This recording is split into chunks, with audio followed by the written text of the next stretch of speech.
Hello and good evening and welcome to the We-TV studios here in Windsor. Glad to have you along for the ride. The Sports Den Live, Dominic Papa, your host this evening, and we have a very special edition of the Sports Den coming on for you this evening. Before we get into that, of course, I got to give some shout outs to some of the local and area teams. Of course, AKO Fratman football, they're in tough.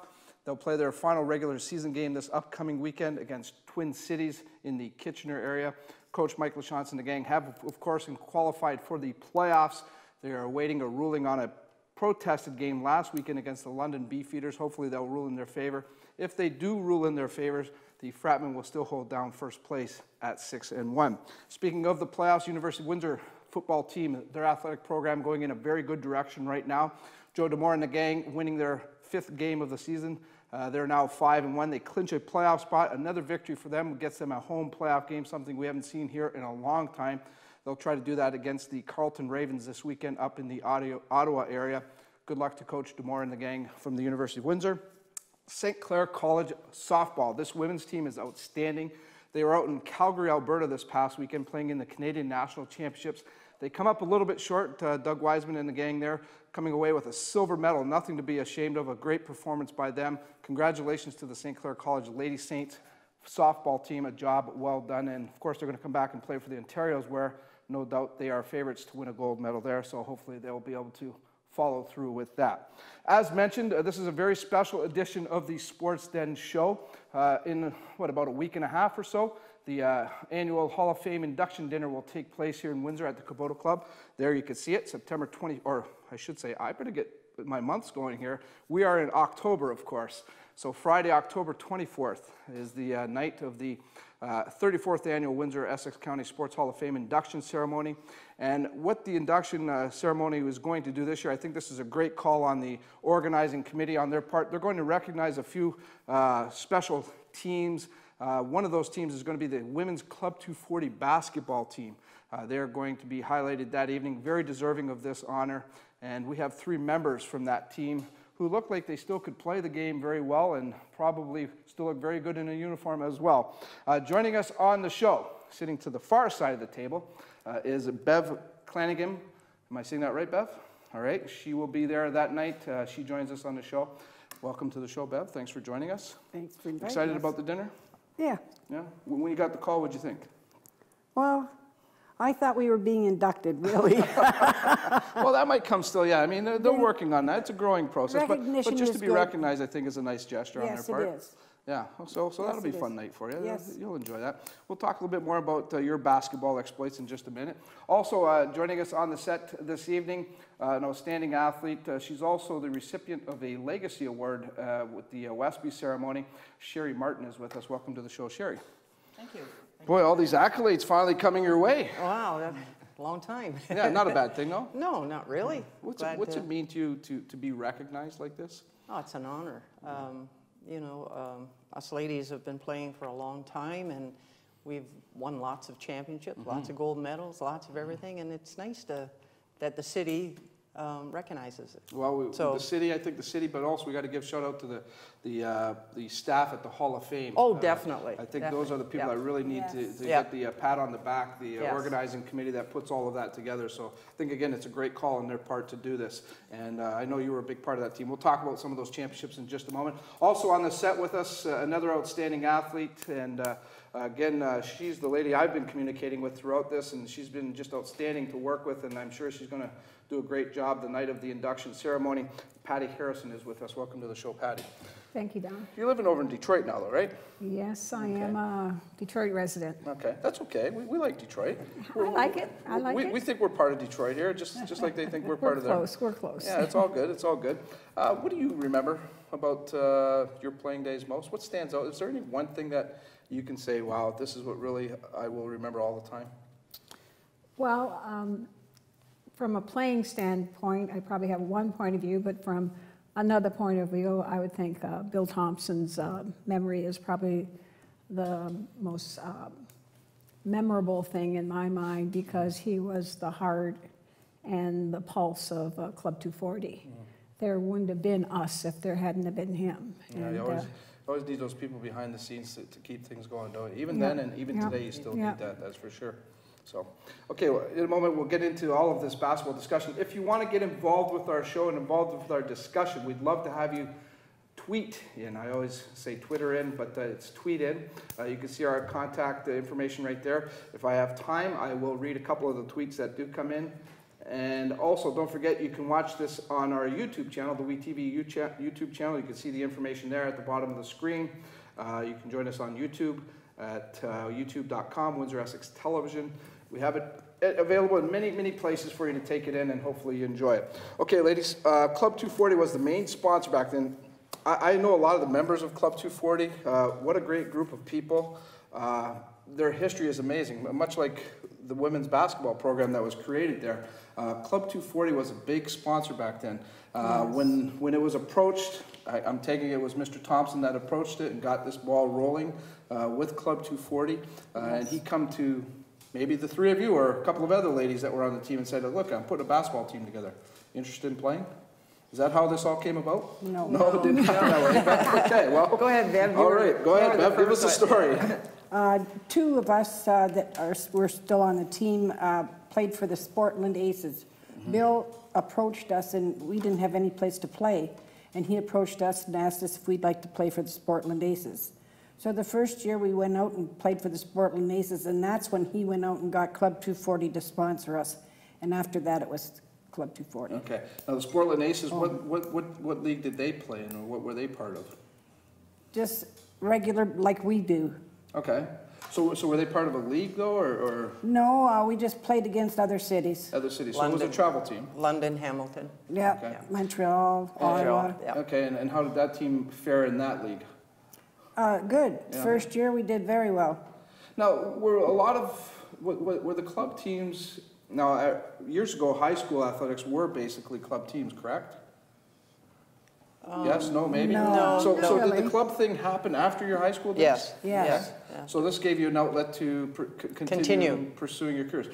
Scholarships were few and far between, correct? Right. For women's athletics?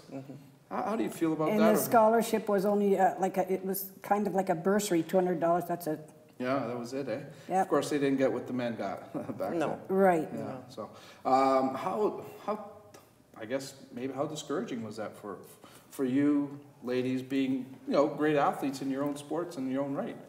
Actually, I was approached, scouted for volleyball, Okay. but I had taken a commercial course, and they wanted me to go back 2 years, and Go back 2 years. 2 years and go back academic, so I could go into and I mean, with a family of 10 siblings, I was looking for out of school. And the other thing about women's athletics back then, it was usually, you played high school and then got on with life, basically. If you didn't get married That at a was young it. age That or was it. get into a career. And even careers were kind of short, were they not?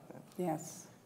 No, some of them lasted a long time. Yeah. Some people got married, Debbie got married, Sherry, myself did not. My career. Did you continue sports? Did you? Yeah, and that's really what Club 240 was about, for those people that wanted to continue to play in the Windsor area. It was an avenue, and there were some very good athletes here in Windsor.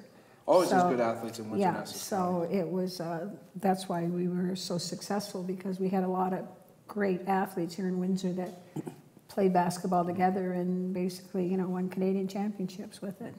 Go ahead, Sherry. You got some thoughts going on there. No, I was just agreeing with her, Yeah. and I'm still playing. Yeah, I okay. still play. I just came back from Utah in the Huntsman's World Games, Okay, and, so obviously this is a senior loop. Senior Olympics, yeah.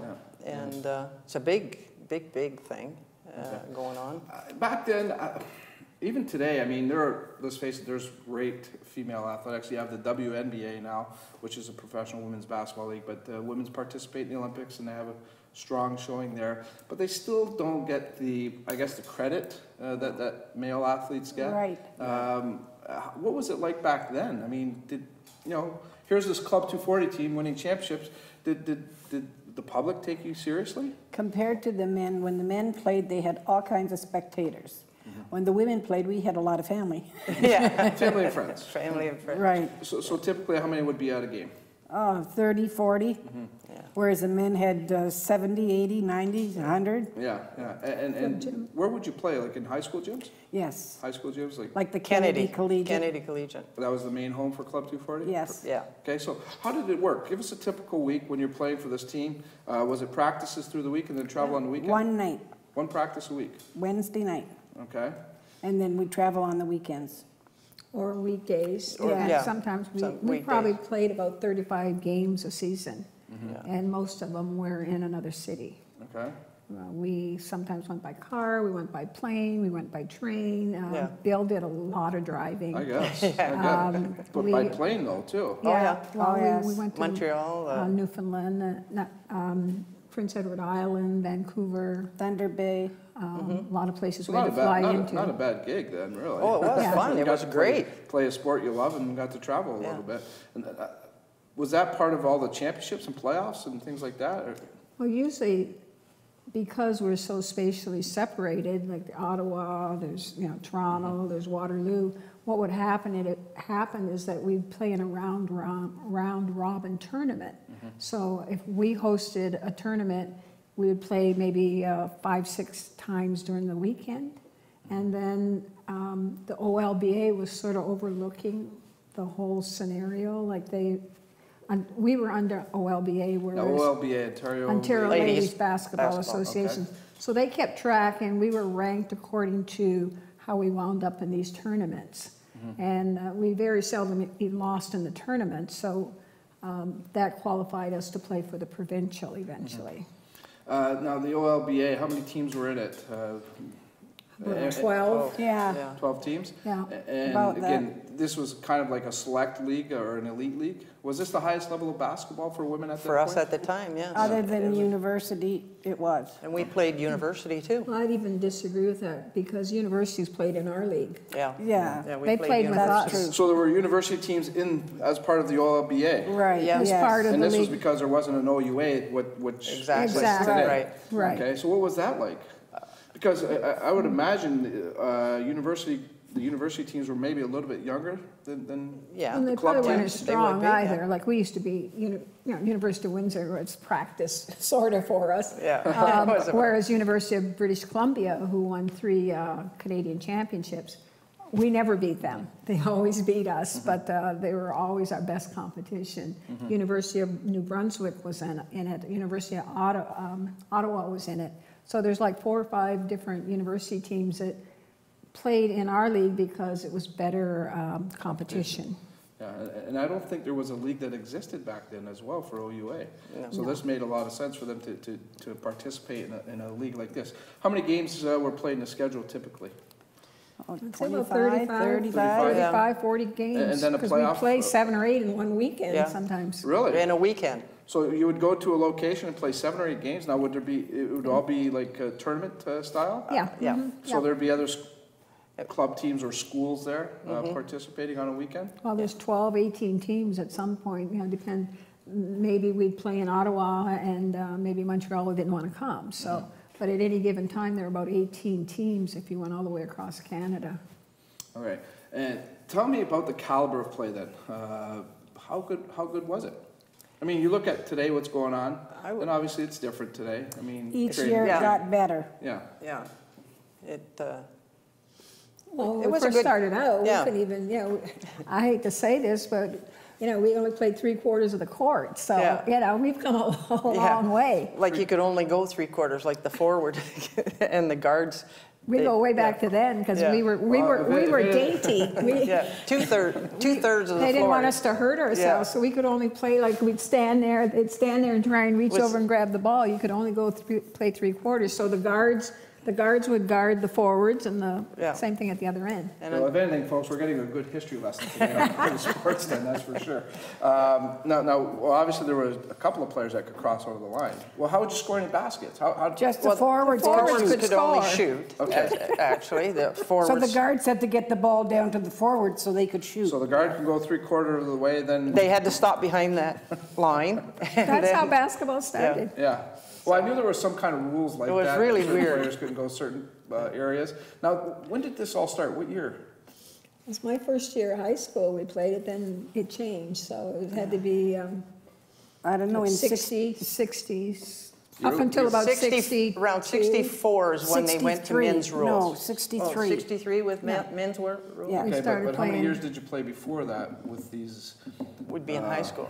We didn't. So it was We were in only high school. Other than in high school. It was Yeah. in high school, and that's what the high That's school what was. the rules were in high school. Yeah, Oh, okay. Yeah. So it continued on for the first couple of years. and you could then. only take 3 steps? 3 dribbles. Three dribbles, that's And it. you had to In stop. high school, and you Oh, had to really? stop. Yeah, well, And if you were good, you could make it all the way down. All the way down the All the way court. down to the 3 dribbles? Yep, I could.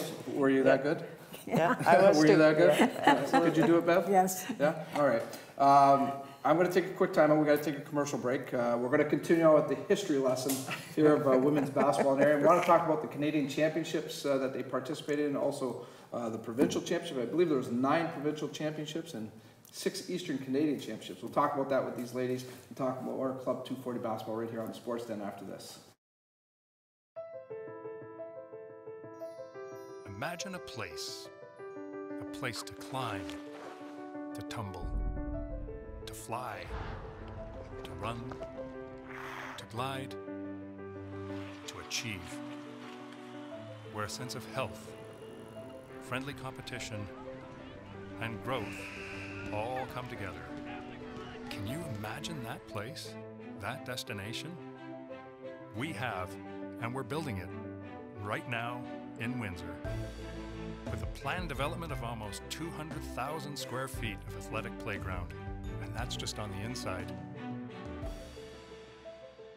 Central Park Athletics, some of it's already here, the rest is coming soon. Imagine that.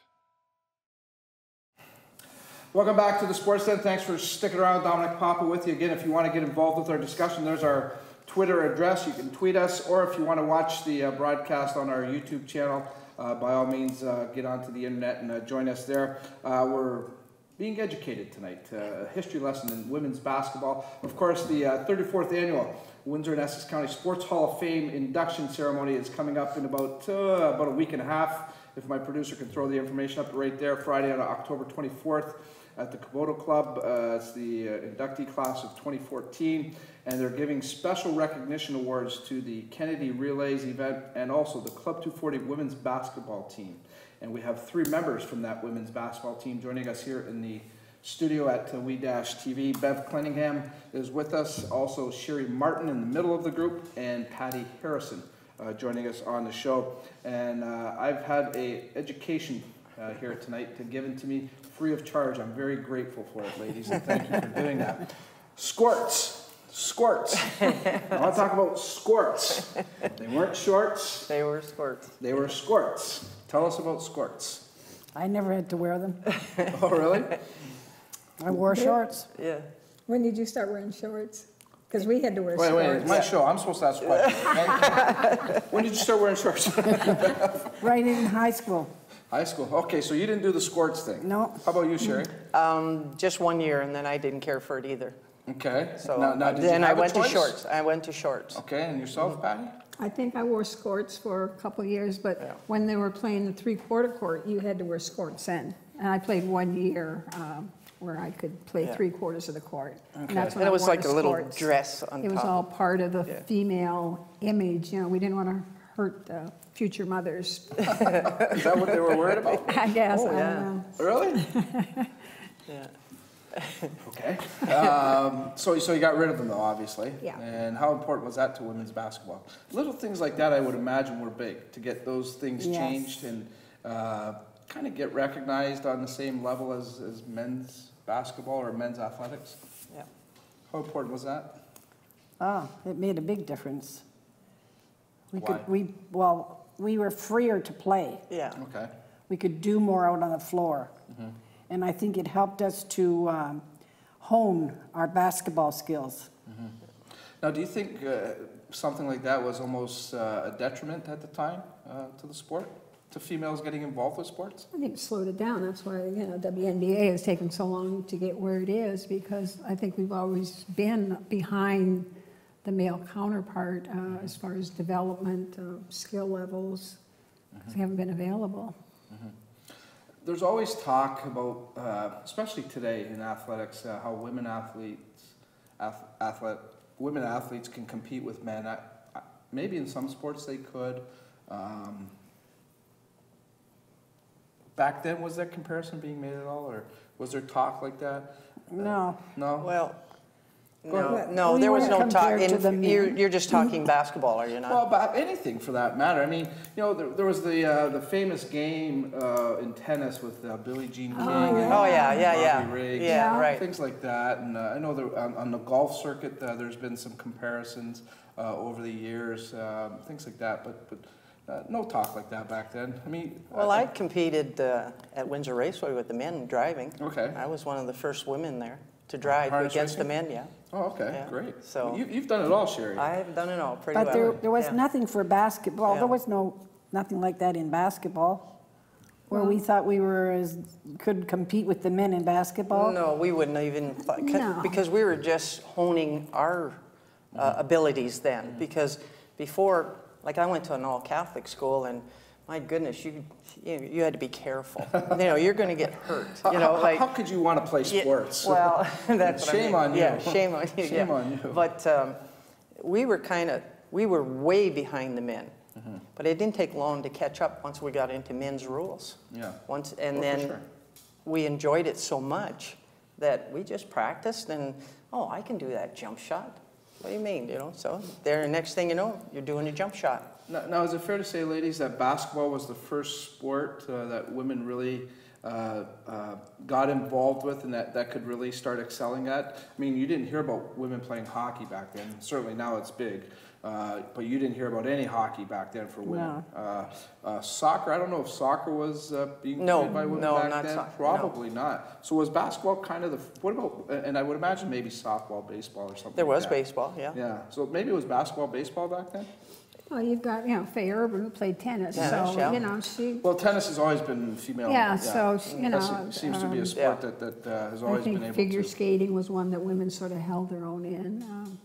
So this was kind of groundbreaking then to have basketball and a female basketball league, Yeah. Yes. something like that. Yeah. So you kind of like pioneers back then. Well, sort of, we keep Sort of, saying it's sort of. a league of their own, Yeah, a because league we of their really own. were Okay, I a like league of that, our I own. like that, yeah. There's never been a league since that. Yeah. Where you had traveling teams go all over the place, from city to city, just playing each other because they enjoyed it, We had to pay our own way. We didn't get, even though Club 240 was our sponsor, they sort of paid for the gas. And the T-shirts. It was, I don't think there was one after us, and, you got the University of Windsor that travels, et cetera, but that's not the same thing. This was just a group of people that came together, practiced once a week, and off Played we every went. weekend. Every weekend. How competitive were the games? Good. Very good. They were the best, because that's all there was at that time. There was there was the Canadian team, but what would happen is most of the people that were on the Canadian national team would play on their local city team, and then they would, play on the national team. So all the players from the national team actually played in our league. So was the training, how rigorous was that? How much did that, I guess it comes down to coaching. And how intense was the coaching even for you ladies? Or were certain things maybe held back? Maybe not rightfully held back, but they were held back because it was women's basketball. You mean Just Bill Thompson himself, and we didn't have any other coach. Did Bill coach Yeah. the team? Oh, yeah. Yes. So he Bill spearheaded coached. the sponsorship and then also coached the Yep. He what was the What was he coach. like as a coach then? Oh, he's a good coach. Why? Well, he taught us a lot of plays that we wouldn't have, we didn't know, and he got us to gel together so that I know that Pat and myself and Bevy and Judy and Carmen, we just knew where everybody was because we practiced it so much that I didn't have to even look or anything. I knew where they were. I knew exactly where to pass the ball. I knew on a jump play, Pat, she was so fast that all I had to do was tip it over everybody's head and she beat them. Yeah. There was Bevy, she had hook shots either way, right or left. Okay. You didn't see that in high school or anything. This was developed afterwards. And Bill, he was the 39 hook or something they used to call him. And so he taught every one of us how to do the hook. Some of us kept it up. Bevy could do right or left. I could do the hook. Pat, she could throw one in every now and again. So, I mean, I didn't care to hook. yeah, she was, yeah. There's a look at some of Oh, yeah. the photos of the championship teams. Again, there was 6 Eastern Canadian championships, I believe, and 9 provincial championships. Obviously, you were the team to beat. Yeah. I mean, 9 championships. Who was your biggest rival back then, and how tough were they? Well, again, we never beat UBC, so. But that was provincial. That was Provincial? Yeah, Yeah, provincially. yeah. I'd say Hamilton, I would say Hamilton was our. McGill University, McGill University, where are they from? I don't know. What They're is from it? Montreal, but They were obviously hard, part of- that's Yeah. where Yana Sutton played on that team. Yeah, They were Yana hard. was great. Yeah, they had some great national players like on the teams. And when we went there, I mean, it wasn't easy. It was, I would say we- McGill yeah. myself. and How did guys react to you? How was did it affect your social life at all? Did the men look at you? Wow, boy, you're a basketball player. no, Bevy found the husband, Yeah. so. So you've done it all too, man. yeah, For you. And did you challenge your husband to a game at any time? Oh, or- no, he's not a sports person. Oh, really? Yeah. Oh, okay. So maybe a good match for you then, right? But did that create any problems at no, all? I had or- no trouble. No? No. I don't know, I just, No. most guys, they just sort of knew you from high school. They knew, You they were sort of athletic. knew who you were, Yeah. When I go to Patterson reunions now, I find people that, that may have known me that I didn't even know they're them. They just say, oh, you were, this, that, or the So you other. kind of had a little Yeah, bit I of think, celebrity I think the status. guys, Oh, yeah, you did. Yeah, I I think the would say, guys yeah. appreciated Yeah. what we did, for sure. Okay. Yeah. So there's a little bit of celebrity there locally, anyways, and Yep. It was- maybe throughout the province, being that your team was so good. I mean, winning all these provincial titles. I mean, obviously teams probably feared you in some ways and didn't want anything to do with you, whereas other teams did everything they could to try to beat you. We went international also. We went over to the States and played, Pat and I and Bevy. We went into a Monroe League, and then we were selected for a team out of Hamilton to play in a international, where was that, in Philadelphia? Or? Indianapolis. Indianapolis. And we went 3 years, I believe, there. And England, we played You in played over in England. England as well. England, yeah, we went to Wow. England, yeah. Now, was that for some type of world As a tournament? matter of fact, the men's team Yeah. had their way paid there. Yeah, we had to raise we had our to own raise funds money to go. To go. We were invited also, and it was bad then. Oh, wow. Yeah. It doesn't happen today anyway. So No, we no, take it care of doesn't. the Thank ladies. God. Thank You know, God it doesn't and, happen. you And know- maybe it's because of the groundwork that you ladies Maybe. laid, that a lot of that's Would be nice changed, to or think that. certainly, obviously you've contributed a great deal here and set a precedent for women's athletics. Being recognized by the Hall, we talked about a little bit earlier in the show. What does it do for you, and how can this help for future women's athletics and club teams? Well, first of all, I'd like to say thank you to Rodney Davis, because he's been relentless in trying to push us and just get our information together. And I think he's been a very good supporter of us, and just having his support is comforting to know that someone even cares, Sure, 30, sure. 40 years later. I think it's very important that the younger generation understands the roots of whether it's our athletics, just the roots of our area. You can still learn from these things, and they have to appreciate the groundwork that was laid by ladies like yourselves to really make some things happen for women in athletics. So congratulations on that. Job well done. Now, these 3 ladies will be at the Hall of Fame induction ceremony. Will any of the other teammates be there? Yes, actually, About 20, 30, 40 of us maybe. Oh, okay. from the years past, and Okay, great. Sis Thompson and Pam Morrison, and they're in their 80s now, Oh, okay. and they're going to be there. And So it's going to be a great night of It's reminiscing. going to be a reunion. And It's it'll gonna be nice a to see all of the ladies reunion, there yeah. being recognized. Congratulations on Thank it. you. Thanks for Thank coming you. into the Sports Den. Thank Let's you. stay in touch and really appreciate all the work you've done for our area. That's for Thank Thank you, you Dom. so All much. right. Thank Don't you. forget the induction dinner on Friday, October 24th at the Kubota Club. You can check out these ladies among the other great athletes that will be there that evening. Until next week, this is Dominic Papa wishing you a great night. Thanks for tuning in. We'll talk to you all again very soon.